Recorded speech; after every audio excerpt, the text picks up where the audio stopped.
Your Holiness, I'd like to start by asking you about if you could describe the climate of repression of the Ahmadiyya Muslims that are facing in Pakistan. Oppression. You see, the mainstream Muslims believe that the person who was foretold by the Prophet of Islam to reform the Muslims and the whole world at large has not come.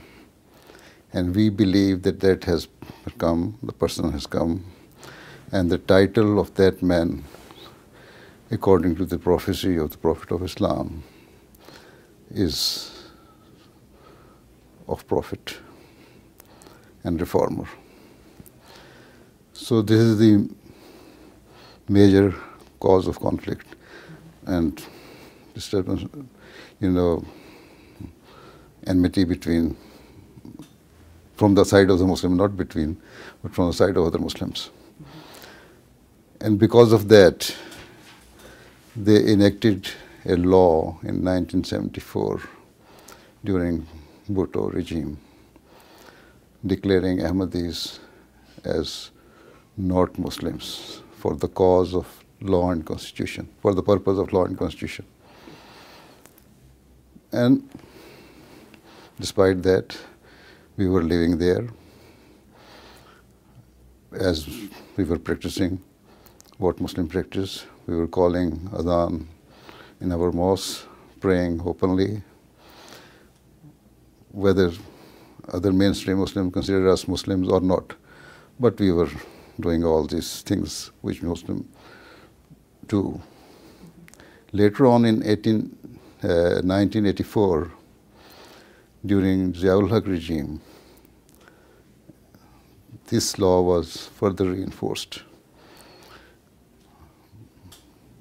by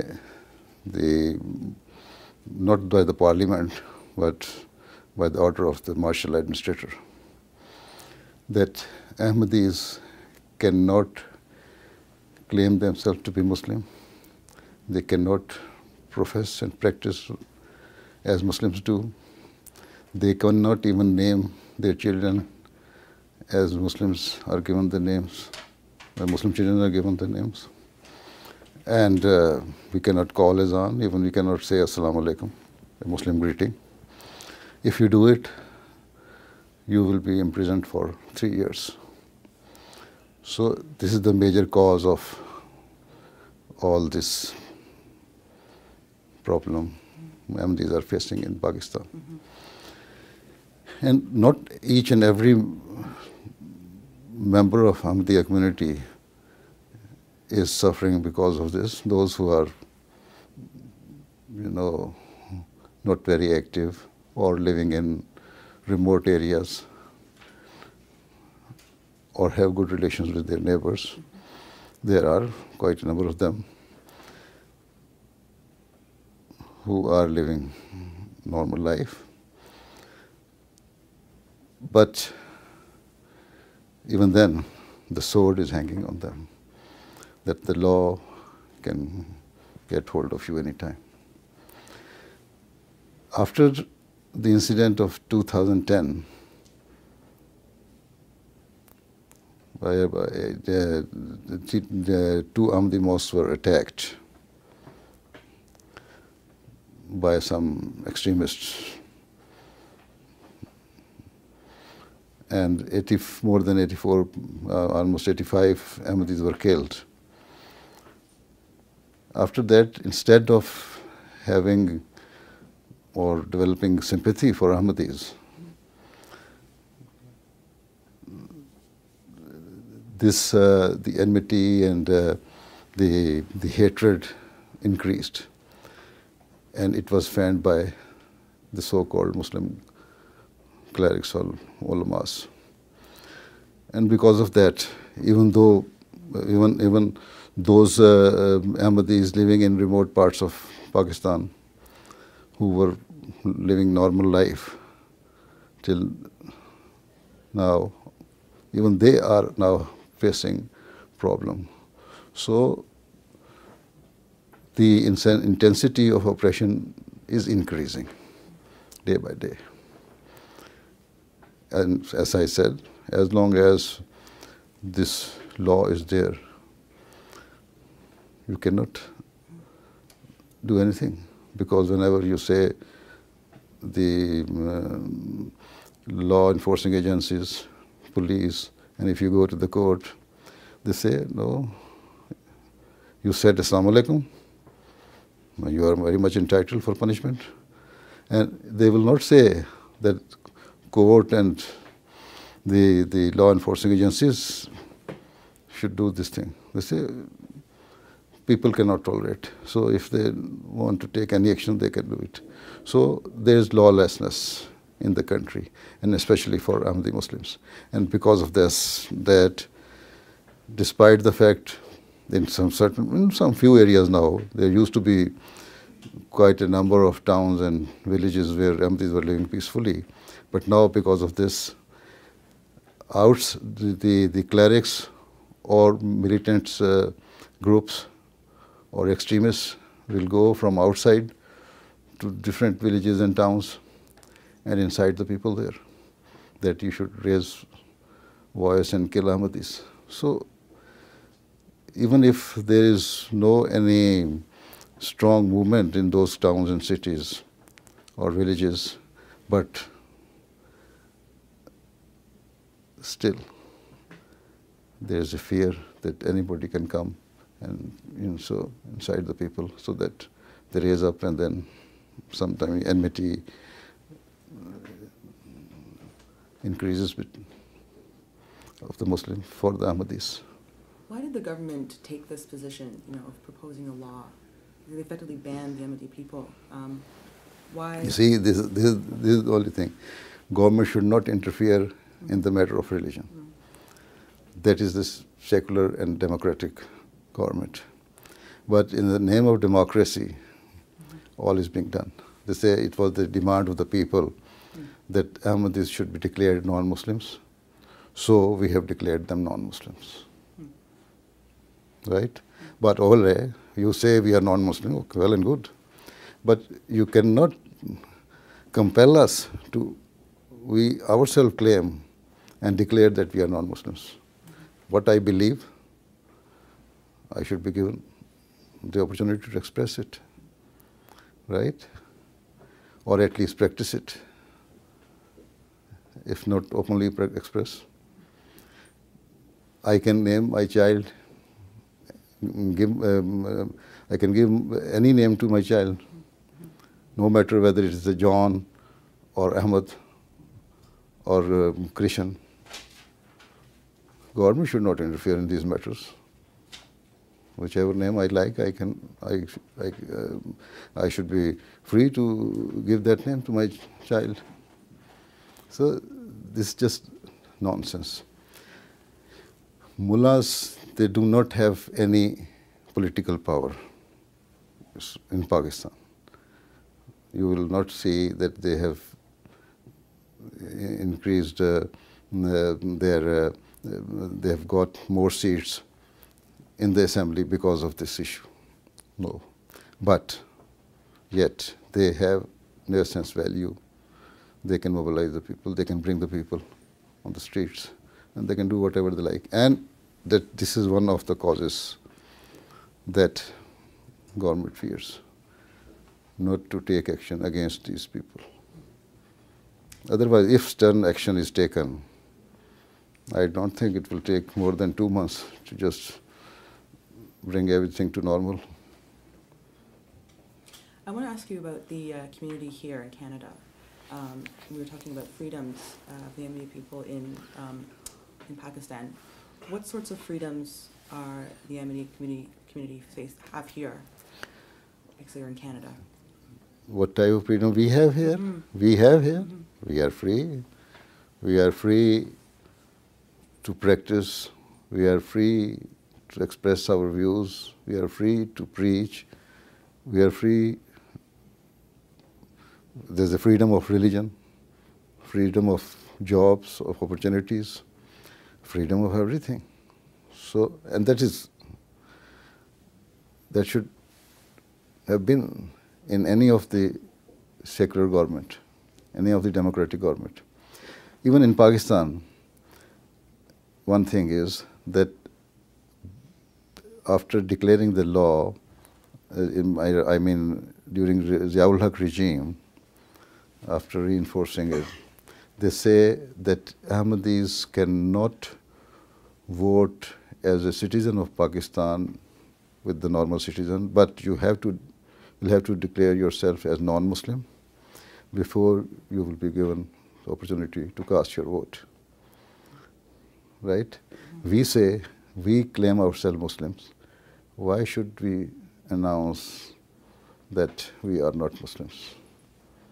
And because of that, we are not taking part in national elections or local council elections or any of the elections. And this is also one of the causes we don't have our voice in the assemblies or in the councils. And this is what we have been asking all those people who are in the West, those who say that what we can do for you. We say we don't want anything from anybody, but at least let the Pakistani government realize that being a citizen of Pakistan, all Ahmadis have their equal rights, and at least right of vote. Okay, you declare us non-Muslims, but we should be given right to vote as a citizen of Pakistan, not as a person or individual of a particular religious group or religious sect. Because effectively you don't actually have a say in... Yes, this is why we don't have say. Yeah. And this is why they are actually mullahs and clerics, so-called clerics, are getting benefit out of it. And this is why politicians, those who have sympathies for us, there are a few politicians who have some sympathy for Ahmadis, but they cannot say anything because we are not giving them votes. Do you see this changing at any time? Things will get better in Pakistan? As long as, you see, I don't think they will ever repeal this law. No government will ever dare to repeal the law. So what does that mean then? So no change. Okay, if Allah wishes, some strong government comes or something happens miraculously, then so we can only wait for miracle, not in an ordinary way. You preach this message of love for all, hatred for none. And I'm sure you're aware of what's happening at south of the border in the US, the election. There's a candidate, Donald Trump, who is basically proposing a ban on all Muslims in the US. Is your message love for all, hatred for none? Is it the same to someone who basically is creating a message that is quite hateful, I'd say? Would your message be the same to him? To Donald Trump? Of course, you see. You mean that we hate Donald Trump or not? That is you mean? That is what you mean? I just want to get your opinion about, what do you think he's actually What he is causing? doing, he is just creating hatred amongst the American people. Mm-hmm. Right?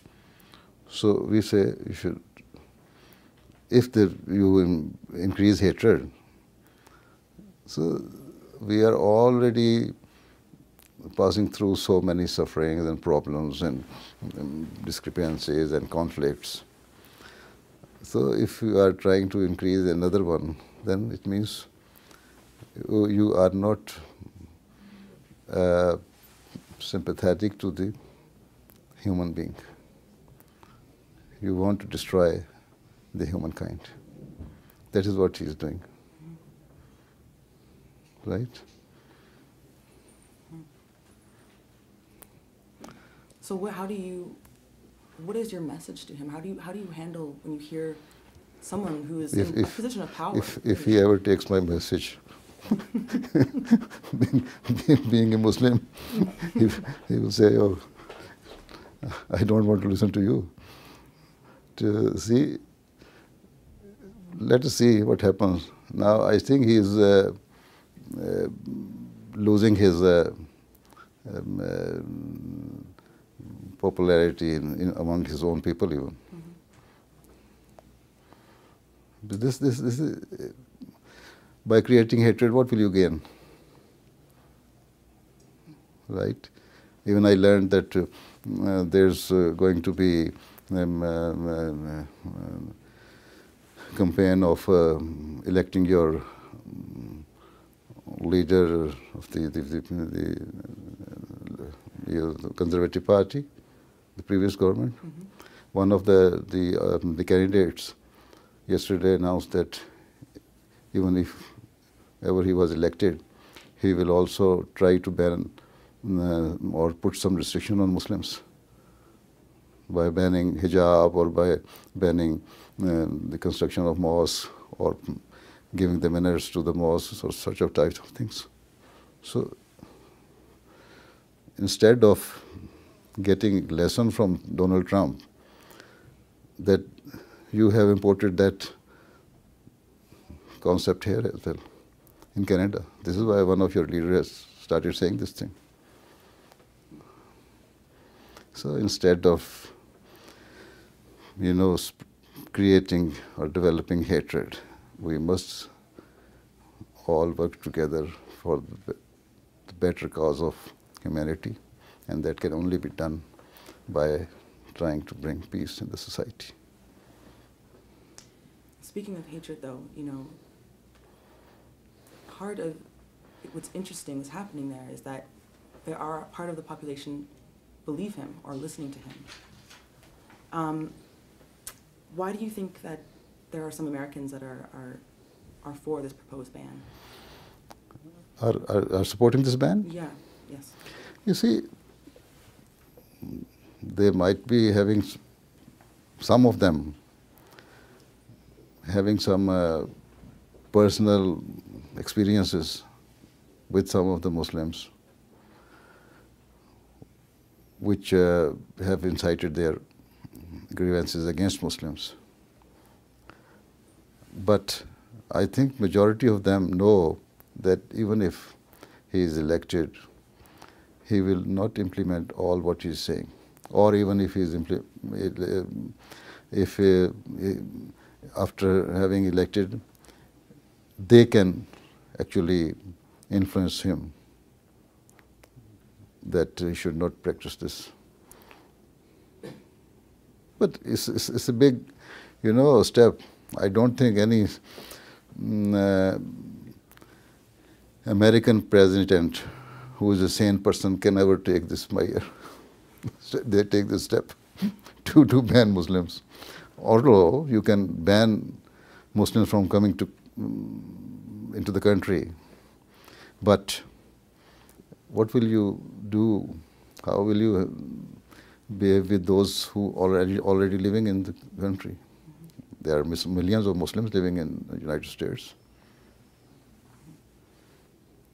and that are not Muslims. They have their own social ties, and quite a number of non-Muslims are also having some sympathy for them. So what do you think would happen then? I hope and I pray. Right? I want to talk about Canada a little bit. How would you characterize Canada's treatment of Muslims here? You mentioned a little bit about that before. Canada actually is a multinational country, multicultural. There are different ethnic groups here. Even I hope you are also immigrant. My dad was. Huh? I was born here, but my dad was. Yes, your forefathers. Yep. So the local people are actually the true Canadians. All others living here are they or their forefathers were immigrants, right? So this society has, I think, the you have the capability, or you, I think, or you are used to of this, that you can adjust yourself within the society different, or you have the capability of absorbing different people.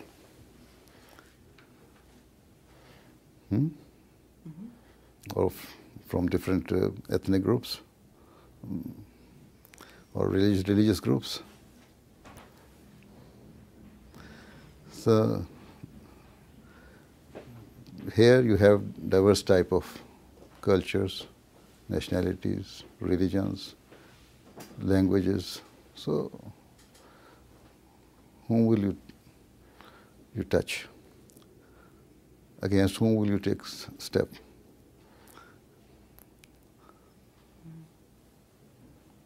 That being said, I feel like sometimes, because we are multinational, doesn't always mean that we are free of hatred here. Yes, I hope, because of being multinational, you will remain safe from this, filthy act. I just have a final question.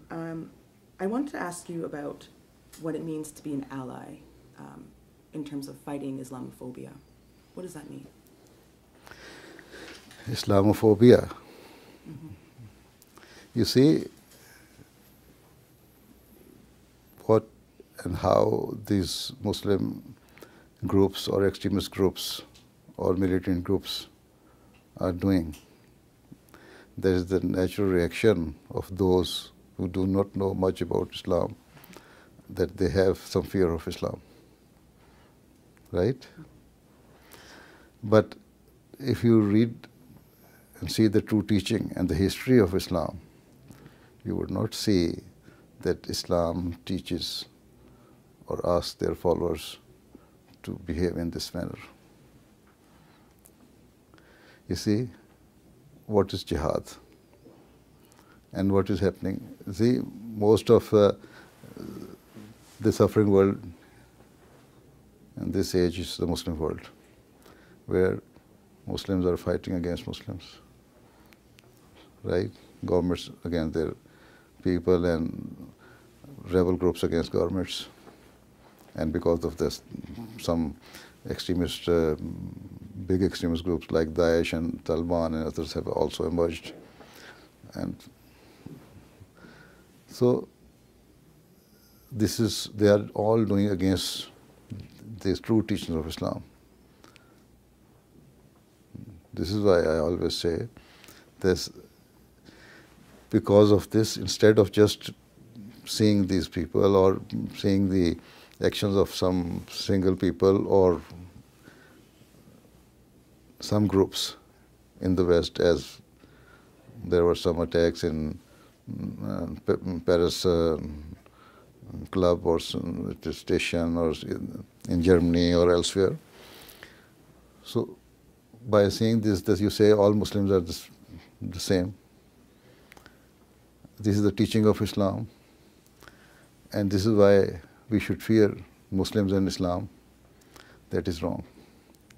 You have to see what is the true teaching of Islam. And you see,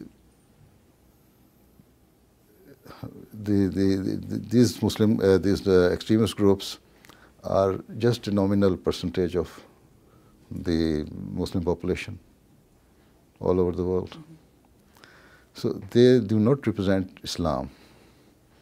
They actually are doing all these things to gain their own vested interests.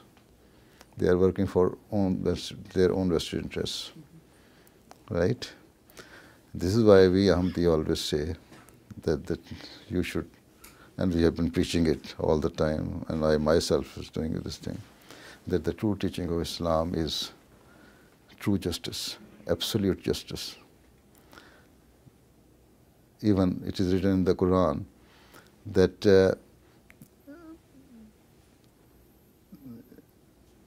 the enmity the use of the people against you or should not stop you from doing justice. You must do justice even with your enemies. This is the true teaching. When the permission of war was granted first time, it was after the long persecution of Muslims in Mecca, and when the founder migrated to Medina, then infidels of Mecca attacked him, and then Allah granted the permission. And it is written in the Quran that now the permission is granted to you to fight back, to retaliate. Why? Because these people are not only fighting for so worldly things, but they want to eradicate the religion. Right? And if they were not stopped now, then there will not be any church, synagogue, temple, or mosque left on the face of the earth. So the permission was granted to save the religion, the institution of religion. And this is why Islam says that you have to protect synagogues and churches and temples and mosques. It doesn't say just simply that it will not, no mosque will be saved in the world. So this is the proof that Muslims should fight for the protection of the religion. We have to protect churches. We have to protect synagogues. We have to protect temples and other worship places. So, after having had this message, I don't think there should be any Islamophobia. So to be an ally is to protect all religions. Yes, yes. And to be educated. Yes, and we are at the forefront of it. If you call any Ahmadi to protect your church, we shall come there. Interesting. Right. Okay, well, Your Holiness, thank you so much for taking the time today. Thank you. Thank you.